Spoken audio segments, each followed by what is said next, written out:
menikah ini akan menjadi penghambat atau membuka kesempatan lebih besar. Tapi dia tadi udah bilang gue lebih milih laki-laki yang biasa aja, pekerja keras, mengejar kerja. Nah, itu. Jadi lebih baik bermitra lah untuk sebuah bisnis dengan yang singkat.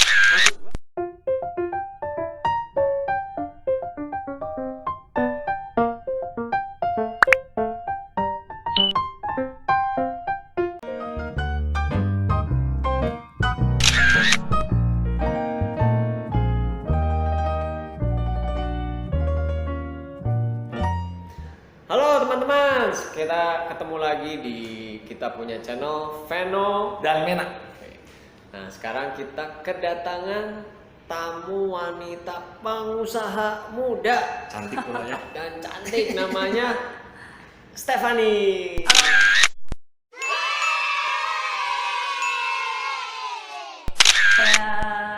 Kabar.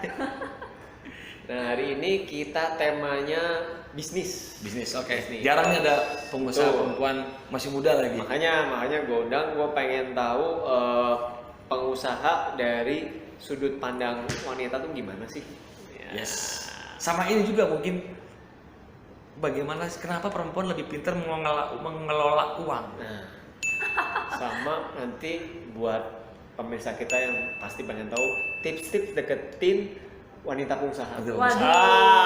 Karena sering kali udah langsung jiper gitu. Iya. Langsung tahu gila pengusaha, gue Gimana? siapa sih gitu. Iya, mungkin kan bahwa dari sudut Stephanie bahwa sebenarnya nggak perlu kok.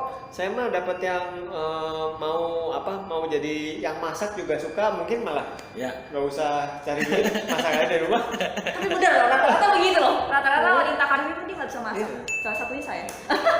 Serius lu nggak bisa masak? Serius ya, cuma bisanya simpel-simpel doang. Oke, nanti kita gali. Oke, sekarang buat di awal nih kita pengen tahu dulu ceritanya Stephanie. Steph, boleh cerita nggak suka duka entrepreneur wanita tuh gimana sih? Ya maksudnya dari pertama kali mulai usaha gimana? Ya. Ceritalah pengalaman. Nah, kita pengen sharing nih pengalaman. Kok bisa sih jadi entrepreneur, dari mana asal mulanya? Asal mulanya itu mungkin dari awal pas kuliah juga emang udah kepikir ya, emang gak pengen kerja sama orang sebenarnya dari awal. Cuman karena tanda kutip butuh uang pada waktu itu. BU butuh uang. Dan waktu itu langsung juga jadi waktu itu apa ya namanya kalau skripsi, sampai lupa gue. Skripsi dosen pembimbing. Nah, dosen pembimbing skripsi aku itu langsung manggil aku buat kerja di kantornya. Akhirnya karena tanda kutip Lu nyari jurusan kerja apa tadi? Sipil. Sipil. Aku teknik sipil. Kerja apa? Kerja di jadi konsultan geotek. Jadi mendesain gedung dan lain sebagainya. Oke. Seperti itu kira-kira. Terus Jadi fondasinya kita yang desain. Oke. Terus lo kerja sama dia berapa lama? Aku kerja di situ selama 4 tahun. Wih, lama juga lah. Lumayan ya. Tapi sebenarnya di 2 tahun pertama tuh udah pengen banget keluar. Udah mulai mikir, aduh pengen ngerjain bisnis apa ya, mau ngapain. Akhirnya ketemu temen yang ngerjain bisnis, balik lagi. Kan gue dari awal passionnya emang anak-anak kan. Ketemu sama temen yang emang passionnya anak-anak juga, sampai akhirnya kita bikin sebuah daycare. Lu pernah bikin daycare? Pernah bikin daycare, terus pernah bikin juga daycare-nya keliling gitu, ya macam-macam lah pokoknya. Segala hal dicobain. Iya, pokoknya selama 2 tahun itu. Daycare keliling. Daycare keliling tuh kayak gimana sih? Jadi kayak misalkan nih event, misalkan ada sebuah, gue nggak enak ya kalau ngomongin brand, sebuah komunitas mau kumpul nih bareng, ada acara bikin workshop. Nah, mereka semua itu kan punya anak. Oh, Terus nginep di hotel. Iya. Mereka semua punya anak. Nah, anaknya tuh sama kita. Cerdas Jadi dia harus update dengan event-event di hotel, di mana lu datanya, gue mau pinjam kamar gitu. Mereka yang siapin. Ya, jadi sudah. yang bikin si Iya. workshopnya siapin satu ruangan emang khusus buat kita. Wah, karena Buat jadi kita orang sih. tuanya event, anaknya Sama kita sampai beres acara. ini Biasanya kan pintar nih. nginep di hotel. Mereka pas udah acara workshopnya beres ya udah kita pulang. Setelah gitu kita balik lagi paginya. Gitu. Lu tuh kepikiran itu karena apa? Karena gue merasa, maksudnya nggak tahu ya, karena gue merasa kasihan anak-anak. Ketika orang tuanya workshop, yang pertama orang tuanya jadi nggak fokus. Yang kedua anak-anaknya pun jadi bosen, boring. Pasti kan karena anak-anak bosen, dia tuh pasti ngeganggu orang tuanya.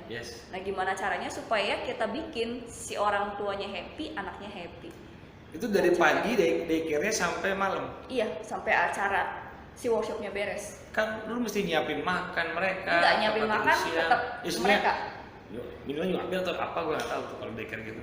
Kalau yang udah, ya kalau yang masih kecil banget biasanya dia ada suster.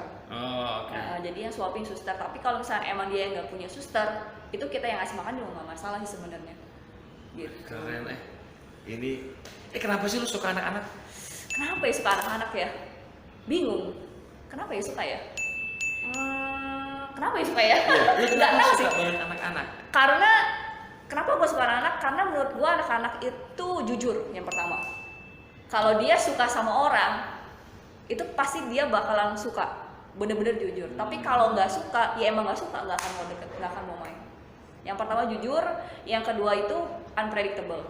Jadi lu kita harus kreatif kalau sama anak-anak. Karena biarpun anaknya sama, satu anak, tapi dalam kondisi yang berbeda, itu cara nanganinnya bisa beda. Gitu. Dua hal itu sebenarnya yang paling aku. Kalau lu suka anak karena jujur. Iya betul, jujur. Betul nggak? Kalau orang dewasa kita nggak tahu jujur atau enggak ya. Lu nggak suka orang dewasa karena kompleks ya? Kompleks betul. Terlalu banyak yang dipikirkan, semua dipertimbangkan. Kalau anak ya dari hati aja. Suka, enggak titik.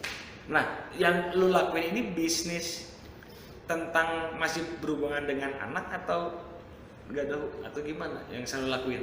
Yang sekarang? Yang sekarang itu aku ngerjain bisnis kulit leather. Jadi kulit anak-anak? Bukan. Agak serem ya kalau kulit anak-anak. Iya, anak sapi. Oh iya benar, anak sapi, betul anak sapi. Jadi sekarang ini aku lagi ngerjain bisnis kulit handmade leather namanya, custom handmade leather. Jadi ini aku bikin sendiri, belajar sendiri, belajar jahit, belajar motong, belajar ya lain sebagainya. Jadi yang aku bikin itu seperti dompet, terus udah gitu gantungan kunci dan lain sebagainya, holder gitu-gitu. Kok bisa tiba-tiba ke leather ganti? Sebenarnya nggak ganti sih, sebenarnya anak-anaknya masih, cuman berhentinya karena pandemi kan. Tapi sebelum pandemi tahun lalu pun udah kepikir emang pengen bikin emang pengen kalau dari dulu kan kalau misalkan ngelihat aku, persepsi orang itu selalu kalau nggak event anak-anak, betul nggak? Gitu ya. Jadi kayak pengen ada satu hal lagi yang keluar dari event dan anak-anak gitu. Terus aku cewek bikin event. Kalau misalnya aku married terus punya anak, punya baby gimana? Kan event nggak bisa terus. Nah itu yang nggak kepikir, makanya aku pengen sesuatu hal yang lain yang itu tuh nggak aku kerjain. Pas aku punya anak sekalipun lagi nggak bisa ngurusin kerjaan tetap jalan.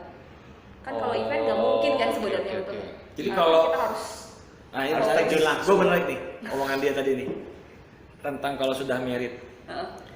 Bagi lu menikah itu apakah hambatan atau membuka kesempatan untuk melakukan yang lebih besar? Membuka kesempatan untuk melakukan yang lebih besar. Tapi sebelum kita nikah atau punya anak.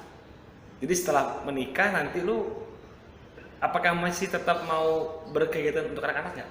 Pasti. Event segala macam sama anak-anak? Pasti. Tadi lu bilang kalau pas ketika masa-masa dimana emang kita sebagai ibu emang nggak bisa kemana-mana, kan ada masanya 3 bulan pertama. Iya benar. Misalkan kita bikin event kan per 3 bulan atau per 6 bulan gitu. Jadi maksudnya cuma masa di itu doang. Tapi lu akan tetap, kalau suami lu ngelarang kerja gimana? Itu mah dari awal gak usah dinikahin. Cari yang lain dong yang mengizinkan, karena kan itu kalau passion ada kebahagiaan tersendiri yang nggak bisa dibayar pakai uang dan lain sebagainya. Gitu. Dan buat lu lebih pilih mana? Laki-laki kaya, tajir, yang mencukupi lu semuanya, lu minta apapun dikasih, atau lelaki yang biasa-biasa aja, yang dia pekerja keras, tapi dia izin lu kerja? Yang biasa aja, pekerja keras ngizinin gue kerja. Karena kalau kayak anggaplah kemarin nih ya, masa-masa pandemi awal, event berhenti dan lain sebagainya berhenti, itu kita cukup diam selama berapa minggu awalnya, 2 minggu awal itu waktu seminggu awal happy gitu, nggak ngapa-ngapain ya, masak, nyuci, bersih-bersih rumah. Senang ya, semangat ya. Seminggu pertama semangat, begitu udah seminggu pertama lewat, mulai bosan, nggak ketemu orang, nggak ngerjain apa-apa. Akhirnya mulai berpikir, aduh ngerjain apa ya, bikin. Nah. Tapi ini kan Stephanie kan ini masih single ya? Masih. Jawabannya masih idealis.